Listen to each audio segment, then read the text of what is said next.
Olá, pessoal. Olá, olá, olá. Hoje cheguei mais cedo, mas a causa é nobilíssima. São 3 da tarde, quinta-feira, mais quentinho aqui hoje em São Paulo, céu azul. E a gente tem uma conversa super importante hoje, necessária, sobre violência contra a mulher. Boa tarde, Tacape, Luciene, Pedro Terapiste, Renata, você que eu quero, Renata. Cheiron, Renata já está aqui, doutora Renata, minha convidada de hoje, Renata Gil, currículo bacanudo, ela é juíza titular da 40ª Vara Criminal do Tribunal de Justiça do Estado do Rio de Janeiro, o meu estado. Boa tarde, doutora Renata. Tudo em Muito. paz? Um Ai, prazer falar com você, Astrid. prazer é todo meu. Uma jovem juíza, um tribunal puxado como é o criminal, puxado. É um dom, de onde veio? É de família?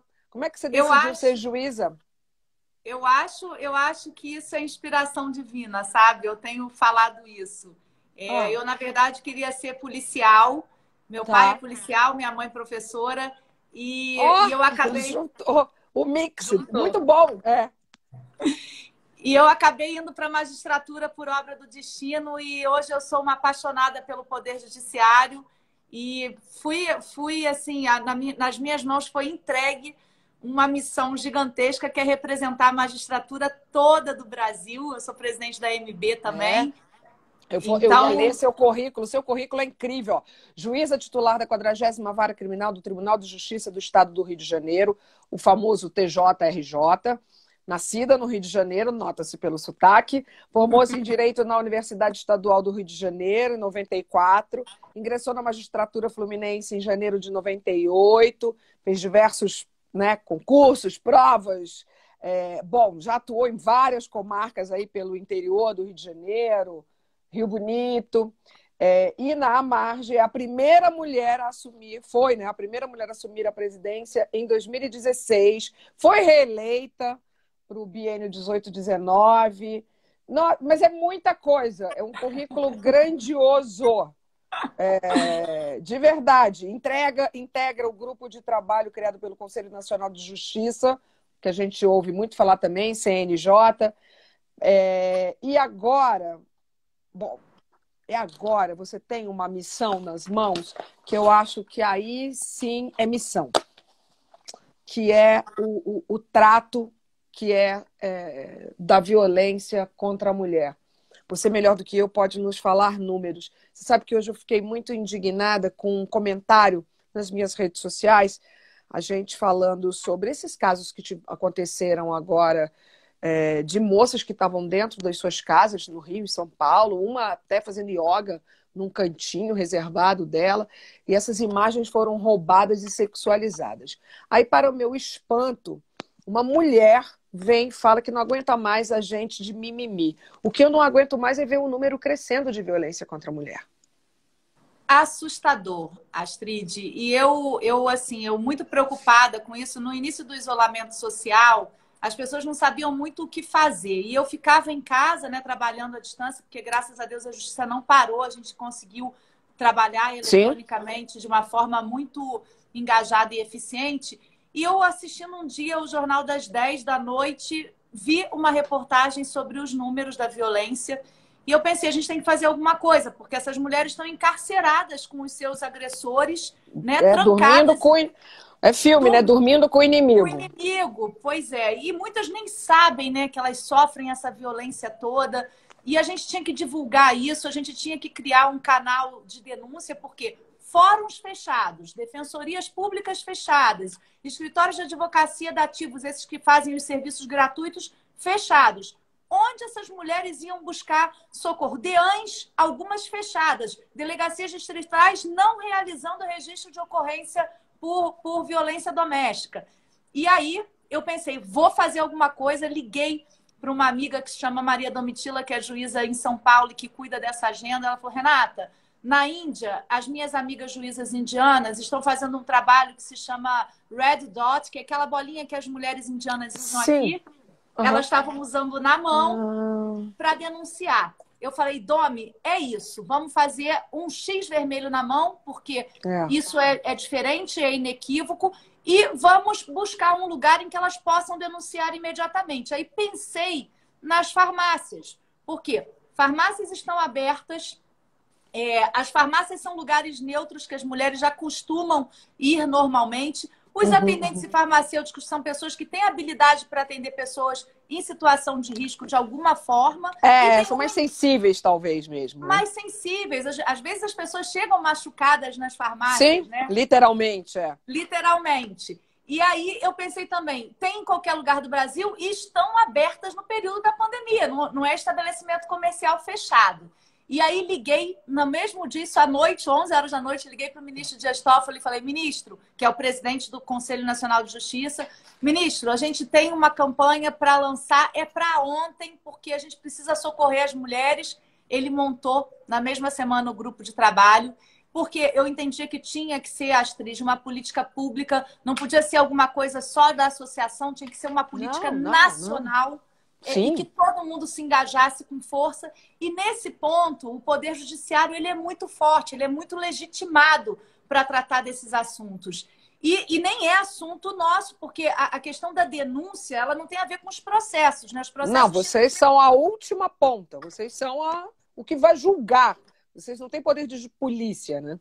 Exatamente, mas aí eu pensei, não, a gente vai ter que atuar como sociedade organizada, a gente vai ter que atuar ajudando a que essa rede converse, e aí lançamos a Sinal Vermelho, conversando com um pouco de polícias militares, a gente também pensou imediatamente no 190, porque é um número que está na cabeça de todo mundo, é em todo o território nacional, é a polícia ostensiva, é a que chega primeiro no local de crime. Então, a gente juntou duas coisas. O que está aberto com uma polícia que é ostensiva e uma denúncia que é muito simples de fazer, que é só sinal vermelho. A campanha, o filme que rodou bastante até, não sei, né? Eu, pelo menos, não sei se me chamou a atenção. Tem coisas que te chamam muita atenção. Eu tenho caso de violência doméstica na minha família, com a minha mãe. É um negócio muito marcante na nossa vida. Então, eu sou muito atenta, né? Eu ouço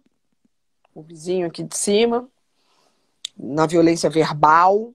Você fica meio sem saber como fazer. Então, eu sou muito atenta a essa questão. Por isso, eu vi muitas vezes o filme. E o filme é excelente. Se vocês não viram, tem um... Eu não sei se tem outro. Eu só vi um que é o cara indo até a farmácia com a mulher, mas aí ele não entra, ela entra sozinha. E quando ela entra sozinha, ela é atendida e tal. E em algum momento ela pega um batom do mostruário, marca a mão com um X e aí mostra para a atendente, e a atendente chama a polícia, chama 190. É excelente, é simples, é direto, né?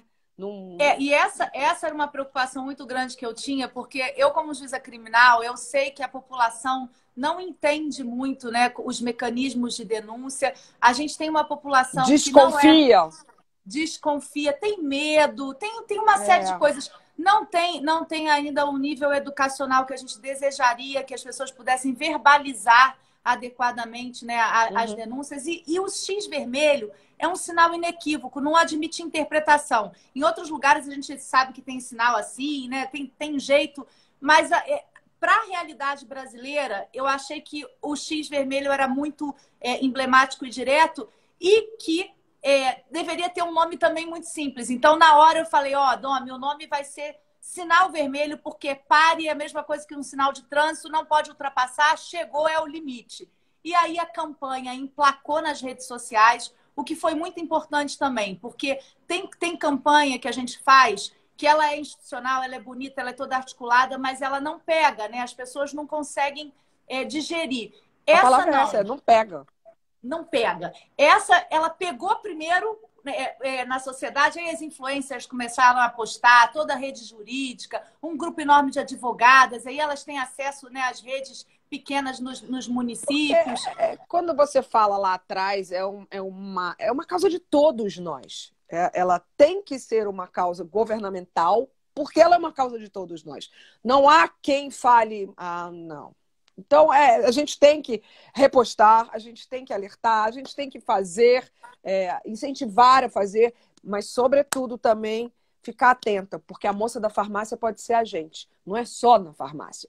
Né? Não, e Astrid, você não sabe o que eu descobri. Deixa eu só tirar um pouco as letrinhas aqui, eu juro que daqui a pouco, uma questão de educação para não ficar passando no rosto dela, a gente focar bem o que ela está falando, mas eu juro que vá fazendo as suas perguntas, que lá daqui a pouco a gente abre e coloca na roda as questões. E antes da gente continuar também, quando eu falei filme, é um filme publicitário, não é um filme, não é cinema, é uma campanha publicitária que passa em intervalos comerciais.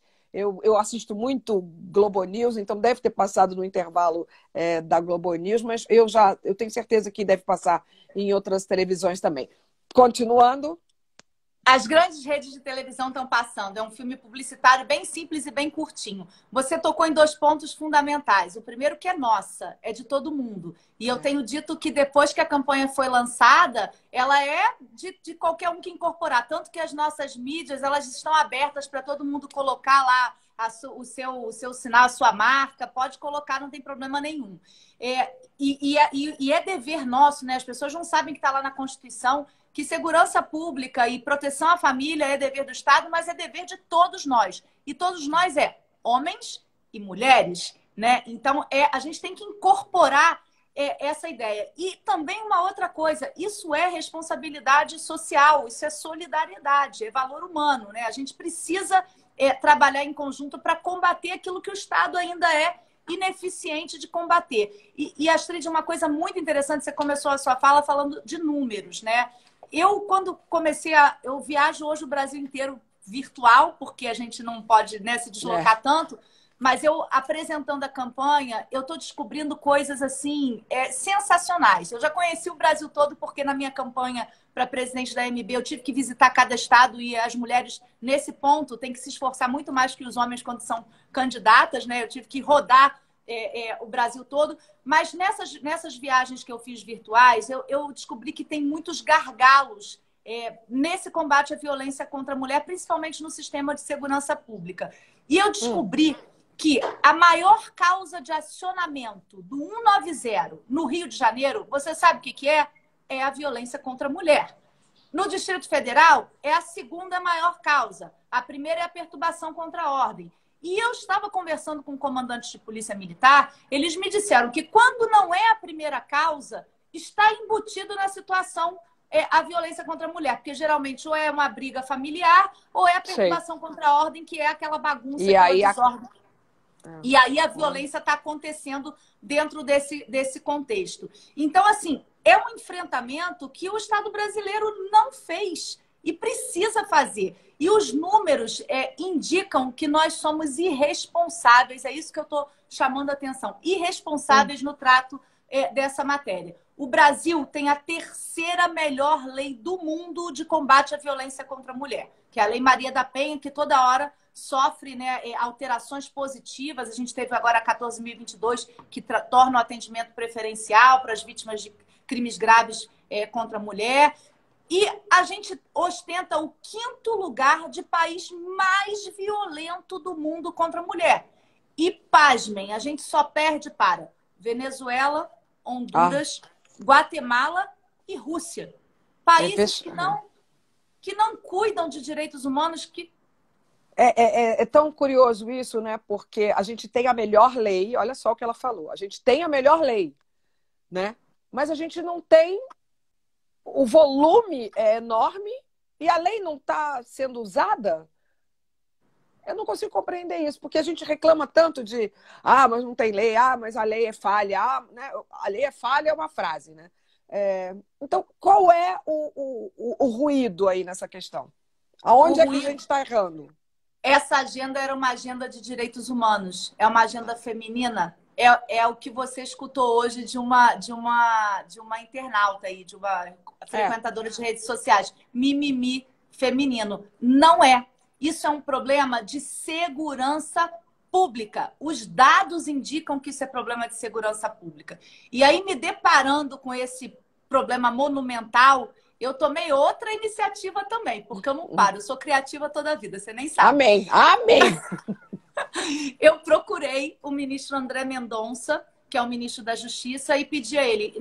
No Ministério da Justiça, a gente tem duas secretarias, a Nacional de Justiça e tem a Secretaria Nacional de Segurança Pública. Falei, ministro André, o problema da violência contra a mulher precisa estar dentro da Secretaria de Segurança Pública e não só no Ministério de Direitos Humanos. Porque lá a gente faz a política de direitos humanos, a gente tem os documentos todos bem bonitos e arrumados, mas isso não entra na agenda da segurança pública. Não é canalizado dinheiro... Parece que não é prioridade, parece que é um ministério menor.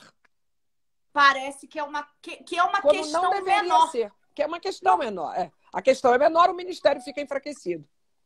E não deveria ser por quê, Astrid? Não é porque eu quero e porque você está dizendo não.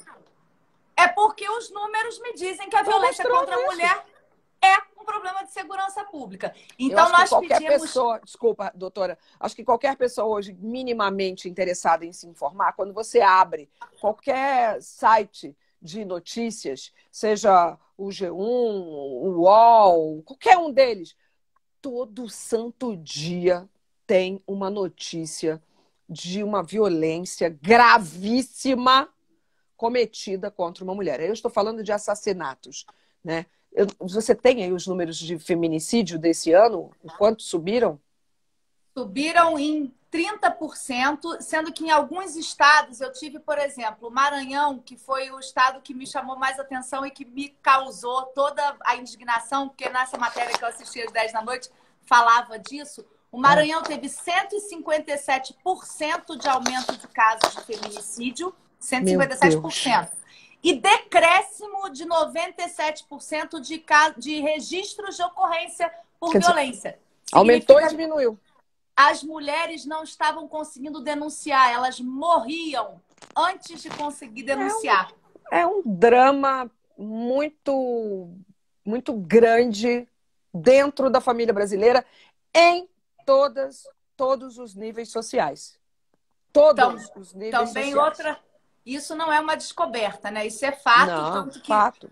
Durante a campanha, assim, eu recebi engajamento de várias mulheres importantes. Uma outra coisa bacana que aconteceu nesse momento, Astrid, assim, as juízas que cuidam da violência, que eu sou juíza criminal juíza criminal que cuida de crime organizado, de tráfico de entorpecentes. Eu assumi essa agenda como presidente da MB, a agenda de violência contra a mulher. Mas as juízas que trabalham, os juízes que trabalham, hoje mesmo eu conversava com o do Mato Grosso com esse tema, eles me dizem que eles nunca conseguiram um rosto feminino de uma celebridade, né, de uma pessoa famosa, para fazer uma campanha de combate à violência contra a mulher. Porque as pessoas famosas tinham medo de ter a sua imagem adunada a um fato negativo. E agora, na Sinal Vermelho, o que eu encontrei de pessoas me ligando, aderindo voluntariamente, tanto que a gente tem hoje como madrinha da campanha a Ana Furtado, né? Ela ajudou muito a gente no primeiro momento e nem se preocupou em pensar em que ela sofria violência. Um dia ela falou, se não sofre. A gente fez uma live, ela falou, gente, é que eu tô recebendo aqui umas mensagens me perguntando se eu sofro. Eu não sofro, eu tô só ajudando, ao contrário, eu tenho mas eu super te entendo, acho que as coisas estão mudando de uns tempos para cá. Estavam mudando de uns tempos para cá, várias celebridades assumindo questões difíceis da sua vida. Eu sei disso por conta do Saia Justa, quantas vezes ali dentro, nós mesmos naquela roda e com algumas convidadas, nos descobrindo em relações do passado até. Eu lembro muito da Mônica, ela falou isso, eu posso falar porque ela falou publicamente. Ela falou assim, não, então isso daí foi uma violência, eu fui estuprada, então. Sim, se você estava falando, não quero, empurrando, não quero, e o cara foi e te forçou, isso é um estupro, Mônica. Então, tem isso, mas eu acho que de uns tempos para cá, essa tal dessa política do cancelamento, que faz com que se retire do cenário alguém, pela sua opinião, pela sua colocação, é muito séria. Quando a sua opinião, quando a sua colocação é um crime, ok o cancelamento. Mas quando é uma questão que aconteceu na sua vida, não pode existir. Por isso eu acho que tem essa dificuldade. Mas e seria maravilhoso a famosona chegar e falar assim, eu fui vítima. porque aí é que a gente fala com a sociedade. Aí é que a gente... Eu Exatamente. falo, eu nunca fui, mas e talvez nunca tenha sido, porque minha mãe foi. E é o menor sinal de alguém que viria me colocar um pouquinho para baixo, porque a violência não começa com o tapa. A violência pode começar com o assédio moral, te diminuindo, te falando que toda hora que essa roupa não tá boa, você é burra, você não faz direito ao seu trabalho, olha o que você tá... Começa assim. Então, eu, ao menor sinal, já me afasto desse tipo de gente. Mas a minha mãe foi uma coisa muito, muito violenta, e que acabou na prisão da pessoa, e que gerou um trauma nela para o resto da vida. Eu digo que a minha mãe morreu, ela morreu de um câncer, mas eu falo que ela começou esse câncer com uma tristeza profunda.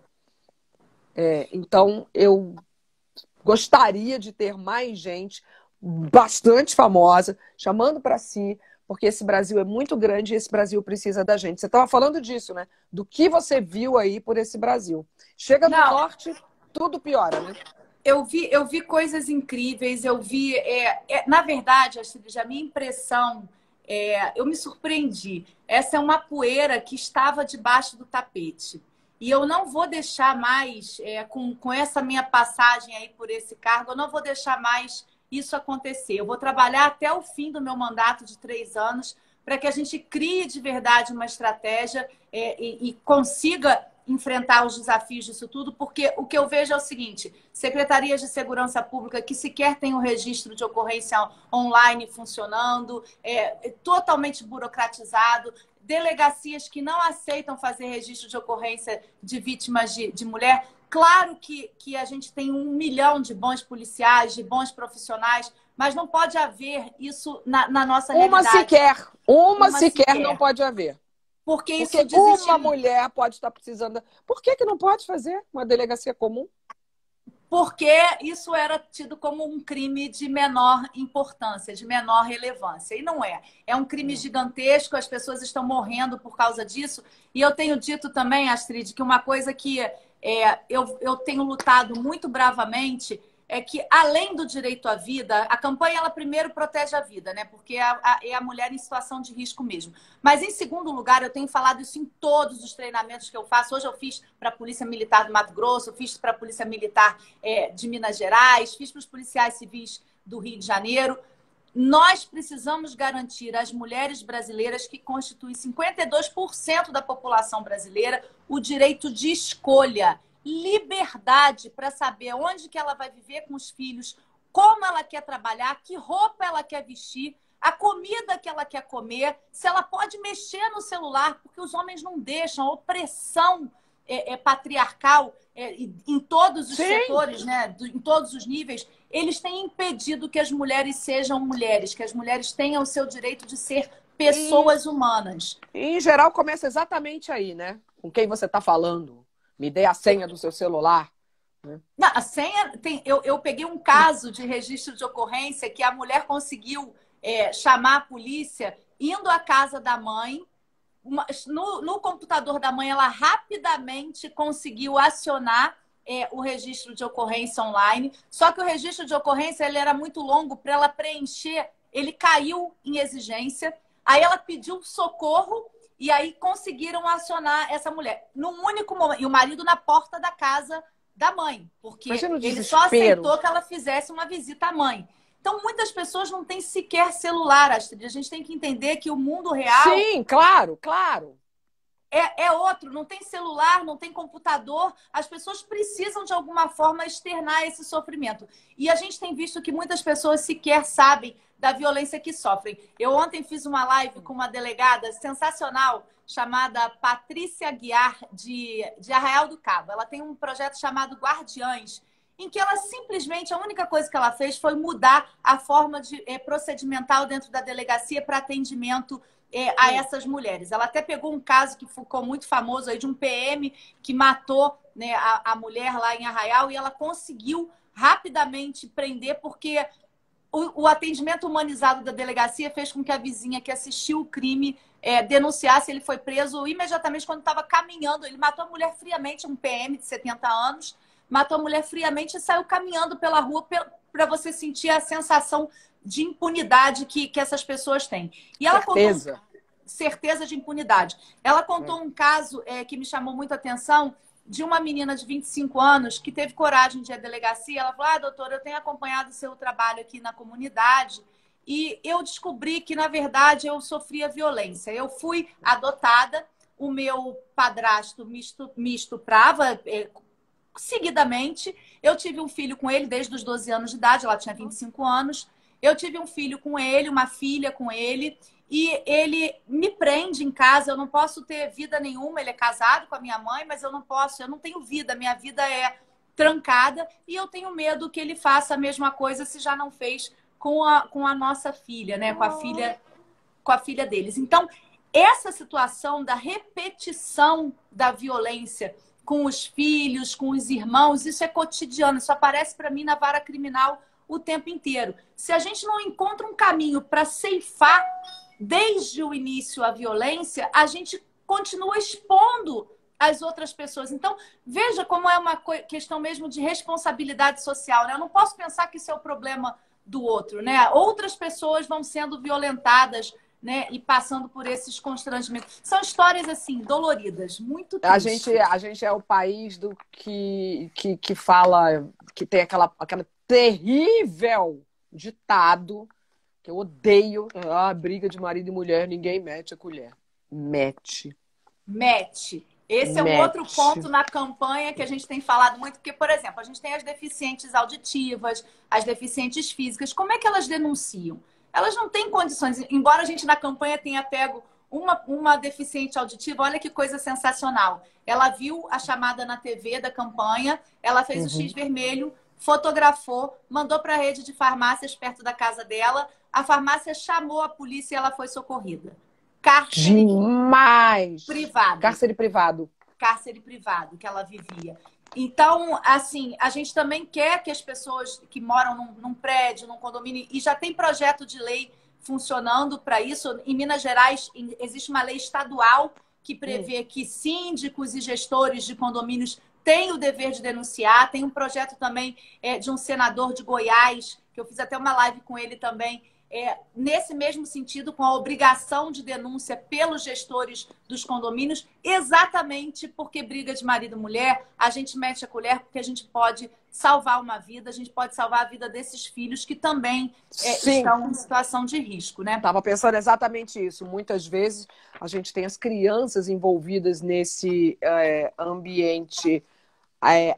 Se a gente fosse voltar alguns passos atrás, como cada vez está chegando mais gente aqui, porque, por incrível que pareça, tem gente que não sabe o que é a violência doméstica e pensa que é só é ótimo, né? E pensa que é a surra, que é a questão física. E não é. Vamos dar uma explicada nisso? O que é a violência doméstica? Muito bom. Na Lei Maria da Penha tem isso, mas eu também me deparei com desconhecimento, né? Quando eu vou falando, as pessoas não sabem que existe a violência moral, que é aquela que você falou, que te diminui. Você tá feia, a sua comida é horrível, joga a comida toda no lixo. Psicológica. A psicológica, né, que destrói a figura feminina o tempo inteiro. Tem a econômica, aquela que o marido controla todas as contas da casa, ele é que compra comida, ele tira a comida. Muitas mulheres passam fome por conta dessa situação, ficam esperando ele chegar em casa para poder comer e às vezes não comem. Essa é a violência também econômica, em que ele controla tudo, tira o celular, né, para quem tem. E tem a violência física também, que é essa em que você apanha, e às vezes apanha só... A mulher, ela acha que ela tem que apanhar muito para ela poder ir à delegacia fazer um registro de ocorrência. Um tapa no rosto, né? Um beliscão, uma agressão simples é violência física. E é importante que as mulheres imediatamente se dirijam à delegacia quando a violência é física. E não só a física pode ser registrada, a violência moral também. Ela injúria, ela configura outros crimes. Ela é cruel também, ela acaba com a sua saúde mental. Você pode enlouquecer. E é crime. As pessoas acham que não é crime. É crime. Mas a física, ela é importante que a pessoa vá rápido à delegacia, porque a gente tem um exame que chama exame de corpo de delito, que é importante que a pessoa faça, porque para crimes que deixam vestígio, que deixam marca, a lei brasileira exige essa prova material, que é o exame de corpo de delito. Então, para ele ser, né, responsabilizado por esse crime, ele precisa dessa prova, que é o exame nos IMLs que a gente faz. E aí eu também estou participando, sensacional isso, de várias inaugurações de sala lilás pelos IMLs do país, que são salas destinadas ao atendimento à mulher, porque isso humaniza, facilita a denúncia e incentiva a denúncia. Então, também é outro ponto importante. São etapas difíceis de serem cumpridas, mas libertadoras, porque o resultado é um renascimento. E não é só marido e mulher, não, viu, gente? Existem relacionamentos doentios entre namorados, companheiros, às vezes outros relacionamentos familiares que também são assim, porque tudo tem um limite e nada de agressivo é permissivo. Astrid, tem casos, eu recebo muitas denúncias de pais de filhos com mãe. Filhos que colocam suas mães em cárcere privado. Eu peguei um caso no Ceará seríssimo, né, em que esse filho deixava a mãe em cárcere privado.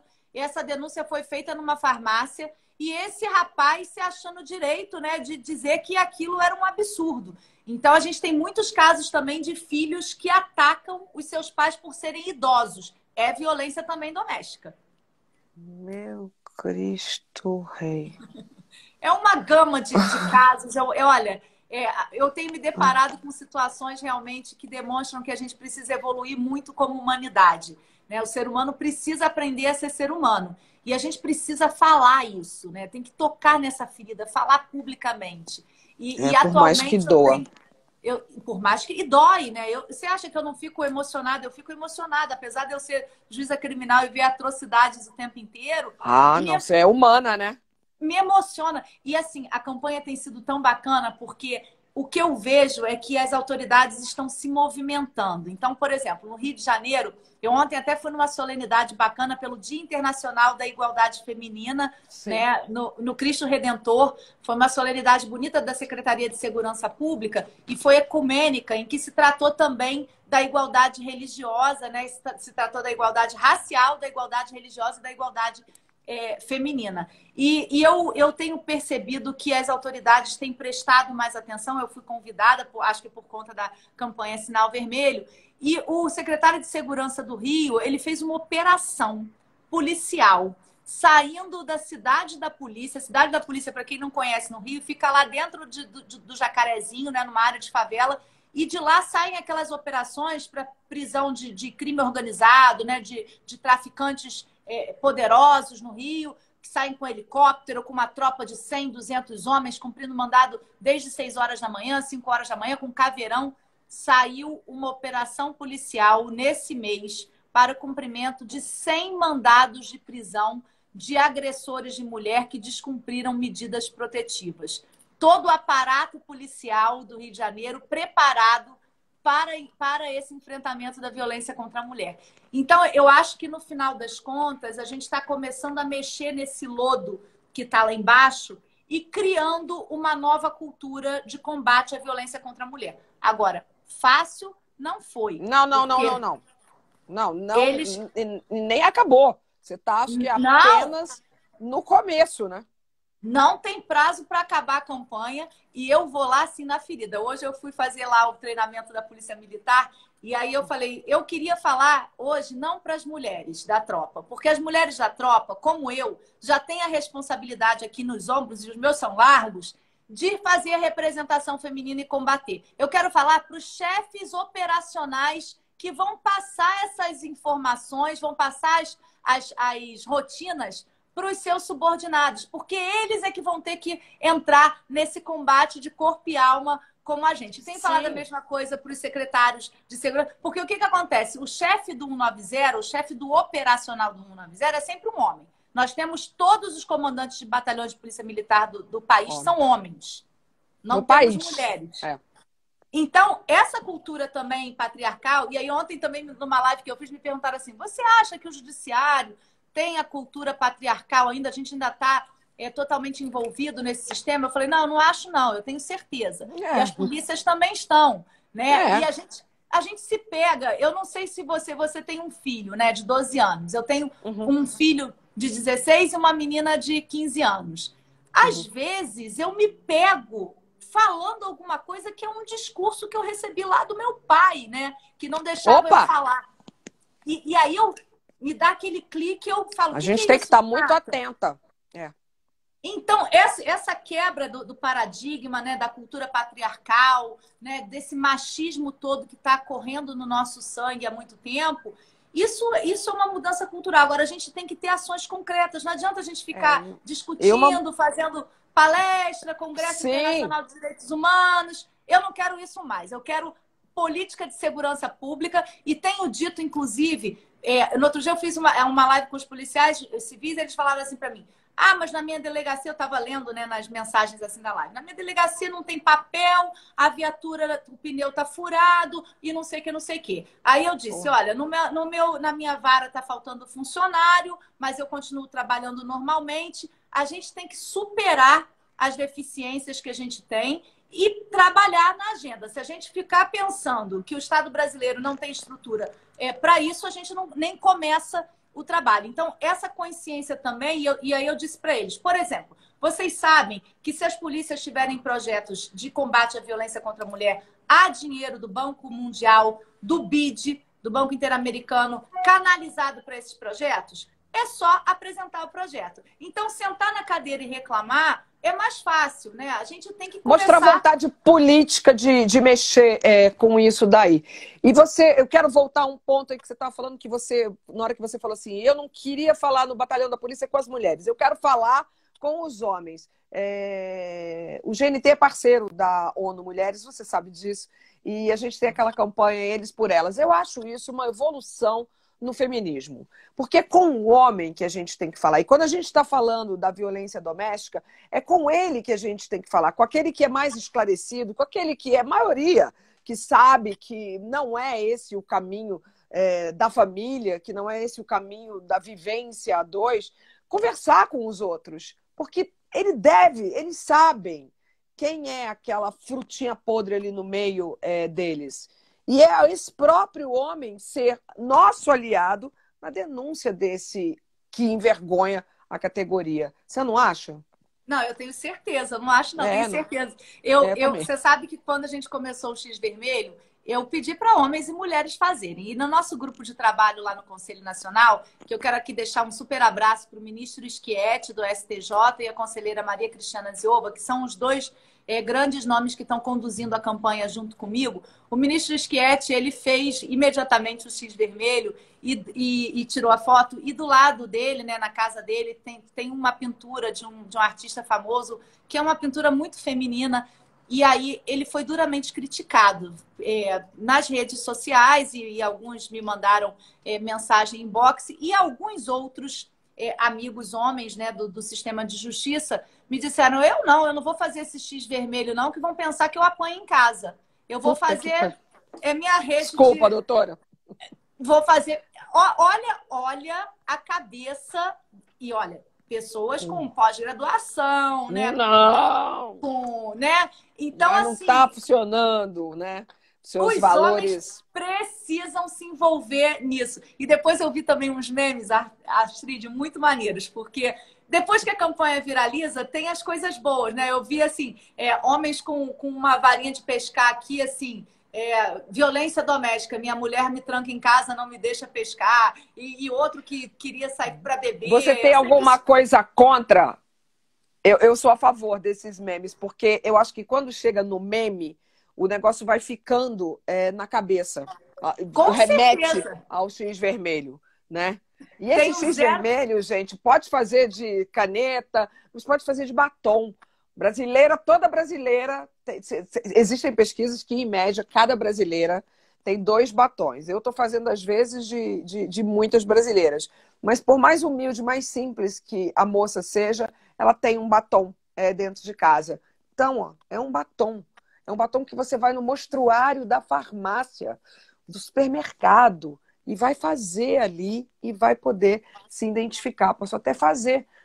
Não, e ele desaparece, né, Astrid? Porque você faz assim, olha, com a mão, ele sumiu. Desaparece, ele sumiu. E uma outra coisa interessante, que não só o batom já é o sinal inequívoco, o X mesmo invisível. A gente teve um caso também de uma mulher que denunciaram que ela sofria violência e o marido foi abrir a porta para o policial militar e o marido não quis deixar o policial entrar. E aí ele falou, não está acontecendo nada aqui, o senhor não vai entrar. A mulher, por trás, fez assim, olha, com o dedo. Ah, ela desenhou. Ela desenhou com No os ar, dedos. é. Ele foi preso em flagrante, levado, e ela disse que ela também vivia em cárcere privado também há muito tempo. Então, assim, são histórias sensacionais que priorizam o ser humano. Eu tenho ficado encantada com o que eu tenho visto. E uma frase de um apoiador nosso, da Abra Farma, o Sérgio, foi a primeira rede de farmácias que nos apoiou, né? Ele disse assim, no primeiro dia, eu achei que as farmácias fossem ter restrição, porque é mais uma responsabilidade para eles, né? De parar o que eles estão fazendo, vendendo coisas, né? E acionando a polícia. Mas a gente recebeu ajuda desde o primeiro momento. Ele disse assim, na primeira reunião que a gente teve, doutora Renata, se nós salvarmos uma vida durante toda a campanha, já valeu nós estarmos aqui. E isso, assim, tocou meu coração, porque onde eu vou, eu falo exatamente isso. Então, uma vida é suficiente. Eu não quero estatística de quantas, né? Eu quero mais... Não, sim, sem dúvida. Se nós aqui, nesse nosso papo aqui, já com 40 minutos de papo, se uma pessoa se encorajou a procurar ajuda, já valeu.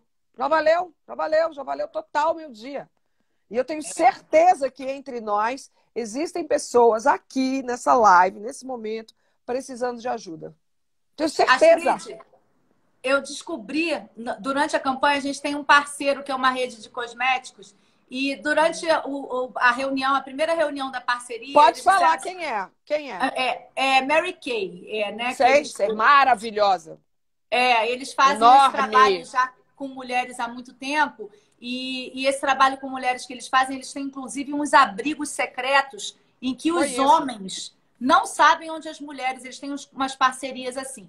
E aí ele me disse, o responsável jurídico pela Mary Kay, que fez a reunião comigo, ele falou, doutora Renata, 10% das nossas vendedoras sofrem violência doméstica. Então, isso é uma responsabilidade, inclusive, da nossa empresa em estar ajudando e estar tratando dessas pessoas. Então, isso só corrobora o que você, só reafirma o que você acabou de dizer. Entre nós, o tempo inteiro tem pessoas que sofrem, né, com violência. Então, a gente tem que divulgar, tem que denunciar. E uma outra coisa, Astrid, se você me permitir, essa é a primeira campanha de verdade nacional que tem articulação nacional e que é padronizada em todos os estados. Por isso que a gente quis que ela fosse bem fácil. Ela não exclui outras campanhas. Então, eu cheguei, por exemplo, em Minas, eles têm um aplicativo sensacional que cria uma rede de proteção às mulheres. Eles fazem um trabalho, a Polícia Militar de lá. Tem um trabalho que é um projeto piloto ainda,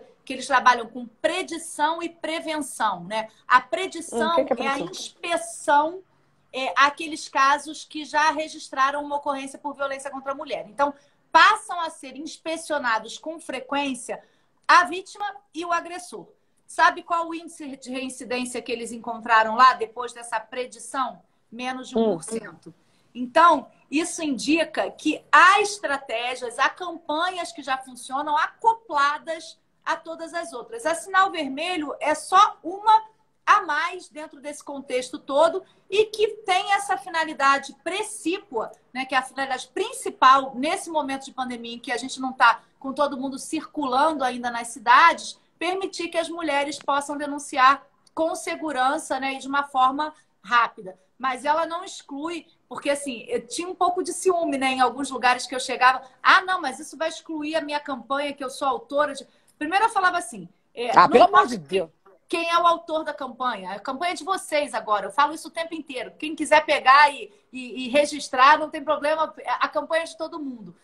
Mas ela não exclui nenhuma outra campanha que esteja em funcionamento. Quanto mais formas nós tivermos de proteger as mulheres e as famílias, melhor, né? Então, isso é importante que eu sempre digo para não ter ciúme e a gente conseguir entrar. E uma outra coisa que eu também achei que foi muito bacana, que eu sou uma formiga trabalhadeira, né? Parece aquelas formiguinhas que carregam açúcar no ombro. Eu fui lá na bancada feminina da Câmara e aí a deputada Dorinha me ajudou, né? Fiz uma reunião lá Eu sei que depois daquela reunião mostrando a campanha, eu estou seguidamente entrando em todos os estados brasileiros com lançamento formal. Aí a gente pega as deputadas, as vereadoras dos estados e municípios e elas têm as gestoras municipais. Então, isso é muito importante porque a gente dissemina na classe menos abastada. E o meu desafio, e se você puder me ajudar também, agora é chegar nos líderes comunitários, porque eu sei que nas favelas e nas comunidades a gente ainda não chegou de verdade. E a gente tem, claro, o problema do tráfico, né, que impede um pouco que a gente avance nas agendas de segurança pública, mas eu tenho pedido muito ajuda, eu tenho falado com vários líderes aí, tipo o Renê Silva, da Voz das Comunidades. Assim, olha os nomes da minha cabeça. Renê, Raul Santiago, lá no Complexo do Alemão. Aí pensei numa galera que muito importante, tem até uma moça, acho que ela chama Cláudia Vera, daqui de Paraisópolis. Eu tenho um outro que é Edson, do Jardim São Luís. Tudo gente que me segue, que me acompanha, que eu acompanho eles, porque é uma parte vulnerável. A gente tem uma pergunta aqui, que era qual classe que mais sofre. A violência doméstica está distribuída em todas as classes sociais, mas talvez a que mais sofra seja a de baixa renda pelas menores possibilidades de acesso à informação. E também, né, pelos altos índices de alcoolismo nas classes menos abastadas. O uso de drogas, né? A gente tem muitos filhos que batem nas mães. Eu ontem mesmo peguei um caso. Esse caso era da delegada também de Arraial do Cabo. Ela me mostrou a carta que a mãe escreveu, porque ela apanhava muito desse filho que era usuário de crack. Quanto mais, além de vender tudo em casa, ele ainda agredia ela muito. E isso é uma realidade nas comunidades. O crack está disseminado, é uma droga muito barata. E o álcool também, né? E o álcool a gente viu na pandemia. Eu vi uma matéria de uma rede de supermercados que vendia 3 mil garrafas por mês de uísque. Elas começaram a vender 11 mil garrafas por mês depois da pandemia. Então, o alcoolismo é um fator que é preponderante nas classes. Claro que tem todas as classes. Eu não estou dizendo aqui que é só... Não, tem. Mas nas classes mais pobres, a violência é mais incisiva e os números são mais alarmantes. Tinha uma pessoa aqui, o limite do amor, né? Ela perguntando se todas as farmácias estão cientes dessa campanha. Como é que funciona essa parceria com as farmácias? Muito boa pergunta, é importante. A gente tem 11 mil farmácias cadastradas. A gente cadastra as farmácias através de um termo de adesão. Eu consegui uma adesão volumosa no início. São 80 mil farmácias no país. A gente ainda tem 1/8 das farmácias cadastradas. E é difícil, Astrid, porque... Por exemplo, no Distrito Federal, e aí por isso que eu preciso muito das parlamentares, dos governos, né? No Distrito Federal, a gente tem muita farmácia de proprietário individual. Então, é mais difícil a gente ter acesso a cada um desses proprietários individuais. Eu preciso de uma força-tarefa mesmo do governo para me ajudar a disseminar. Mas as grandes redes, né, que são essas que a gente vê, essas lojas grandes, né? Drogas Raia, elas Drogazil. O Drogazil está firme com a gente. Ela já tem todo o material, geralmente tem um cartaz da campanha na porta e o termo de adesão eles fazem direto com a MB. É só passar um e-mail para a gente entrega o termo e a farmácia é cadastrada. Cada dia a gente tem mais cadastramento de farmácia. Então a gente pede para vocês, eu estou com uma força-tarefa de pessoas do bem aí, promotoras, né, advogadas, amigos, tem ido às farmácias e falado, vocês estão fazendo a campanha Sinal Vermelho? O link é esse, é só entrar em contato com a MB. Então, a gente pede para vocês ajudarem também a procurar as farmácias dos bairros. E eu tenho cidades inteiras, como, por exemplo, Rio Preto, salvo engano, Rio Preto, em São Paulo, em que tem pessoas mais bem engajadas, eles cobriram a cidade inteira. Então, eu tenho pedido para cobrir as cidades inteiras, os juízes também têm ajudado muito. E aí a gente chegar a esse número de 80 mil farmácias. Tem uma sugestão aqui da Cristiana Marques Soares. Os postos de saúde poderiam trabalhar em conjunto. Também. Na verdade, assim, a gente começou, isso é importante ser dito também. Por que começaram com as farmácias? Pelo motivo que eu disse, que estava aberto e era fácil. E por que a gente não amplia imediatamente para as redes de supermercados e tudo mais? Primeiro que quando uma pessoa faz uma denúncia dessas numa rede de supermercados, os supermercados são grandes, isso gera um pouco de comoção e uma dificuldade maior do atendimento da Polícia Militar. A Polícia Militar, ela tem um sistema operacional e a gente invadiu o sistema operacional, né? A gente disse para eles, primeiro, o atendimento tem que ser prioritário quando for sinal vermelho. Segundo, aquela pessoa não pode ser conduzida à delegacia, ou quem indicou o 190, o atendente ou farmacêutico, não pode ser conduzido à delegacia porque ele é só comunicante. Então, a gente quebrou o protocolo da Polícia Militar nesse primeiro momento. Para a gente incluir outros comércios, a gente precisa estar com isso muito consolidado com relação às farmácias. E a gente ainda não está, porque a gente ainda tem 80 mil farmácias para alcançar. Então, quando a gente quer procurar o ótimo, tem um ditado que diz que o ótimo é inimigo do bom, né? E aí eu tô no bom, né? Eu tô tentando. Vamos fazer o bom bem feito, né? Vamos fazer o bom bem feito para que ele organicamente atinja. Funcione. Tem uma que não se identifica, a letrinha dela, que é CMCO, falando. Tem site para a gente ver a relação das farmácias cadastradas? Tem. Estão cadastradas por estado, inclusive está no site da AMB. A AMB é a Associação dos Magistrados Brasileiros. É só dar um Google que vocês acham imediatamente a AMB. Associação dos Magistrados Brasileiros.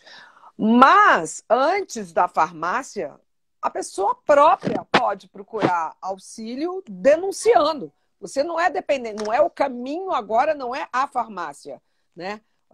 Esse é um caminho facilitador, caso você não consiga pegar um telefone e discar o 180.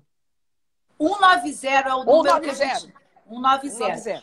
Porque 180 também é um número importante. É da delegacia...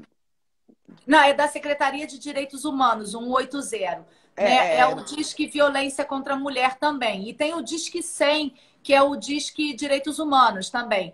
Só que a gente tem usado o 190, por quê, Astrid? Porque nesse período de pandemia, o 180 ficou um pouco instável e o 190 não parou nenhum minuto. Então, até a situação do país se regularizar com um funcionamento completo de todas as entidades, 190, que é o número da Polícia Militar. 190, é o número que meu filho sabe. Se der confusão, 190. Qualquer problema é 190. Porque se for decorar o número do médico, o número do não sei o quê, é mais fácil decorar 190.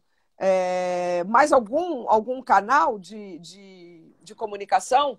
Acho que da associação é o menor. A gente tem funcionando nos estados os aplicativos. A gente tem em todos os tribunais do Brasil uma coordenadoria de assistência à mulher. Então pode ser também, basta ligar o telefone do tribunal, entra no site dos tribunais, vocês vão ver lá, Coordenadoria de Combate à Violência contra a Mulher.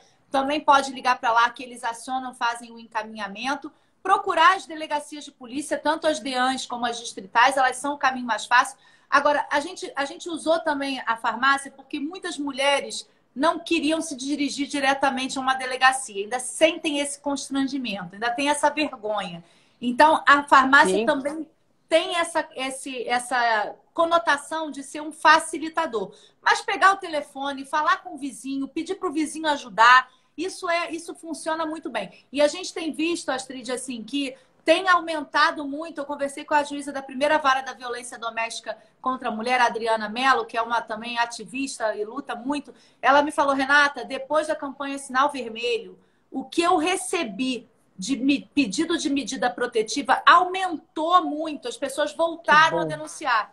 Então, a gente também está com os canais ordinários, né, aqueles que já existiam antes da pandemia, antes da Sinal Vermelho, funcionando. Então, podem acessar também as DEANs, os centros de referência nos municípios, né, de assistência social. Pode procurar que eles também estão funcionando.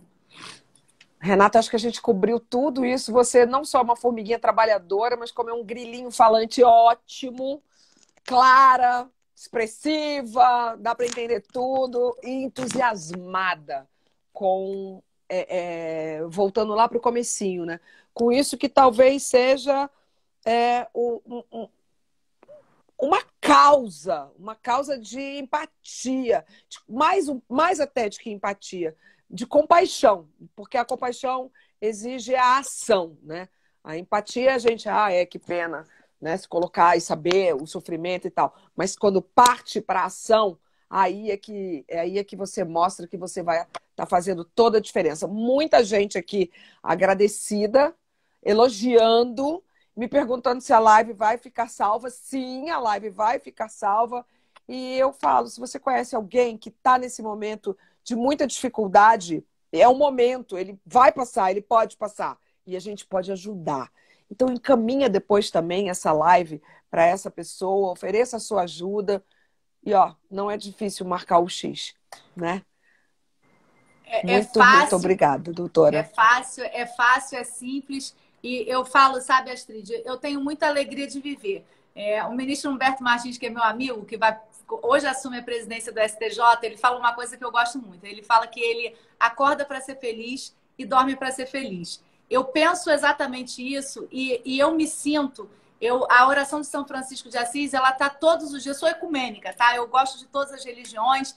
Ela está todos os dias na minha vida. Eu procuro nessa terra ser um instrumento da paz. Então, se por minhas mãos, e a gente ocupa esses cargos, né, são muito passageiros na vida da gente. A gente está ocupando, amanhã a gente volta lá, eu volto lá a carregar meus processos na vara criminal.